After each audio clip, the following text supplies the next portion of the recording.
সম্প্রতি ইউক্রেনের রাজধানী কিয়েভ এবং অন্যান্য অঞ্চলে ভয়াবহ এবং বড় আকারের হামলা চালিয়েছে রাশিয়া। এটি ছিল যুদ্ধ শুরু থেকে কিয়েভের উপরে চালানো সবচেয়ে দীর্ঘ এবং একটানা হামলাগুলোর মধ্যে একটি।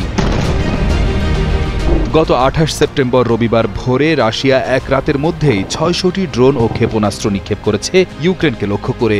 এই হামলায় কিয়েভ শহরের একটি হৃদরোগ চিকিৎসা কেন্দ্র বা কার্ডিওলজি ক্লিনিক, বিভিন্ন কারখানা এবং অনেক আবাসিক ভবন মারাত্মকভাবে ক্ষতিগ্রস্ত হয়েছে।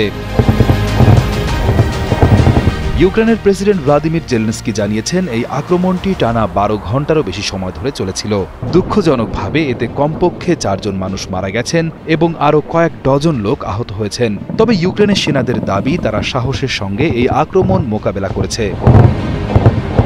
তারা জানিয়েছে, রাশিয়ার ছোড়া 595টি ড্রোনের মধ্যে 568টি ড্রোন এবং 48টি ক্ষেপণাস্ত্রের মধ্যে 43টি ক্ষেপণাস্ত্র তারা আকাশেই ধ্বংস করে দিয়েছে।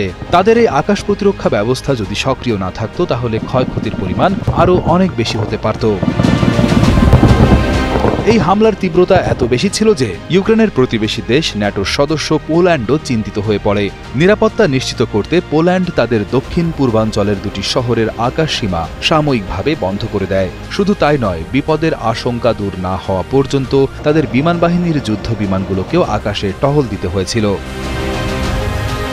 এই ঘটনাগুলোই প্রমাণ করে, এই যুদ্ধ এখন কেবল দুটি দেশের মধ্যেই সীমাবদ্ধ নেই, এর প্রভাব পড়েছে প্রতিবেশী দেশগুলোর নিরাপত্তা এবং শান্তি শৃঙ্খলার উপরেও।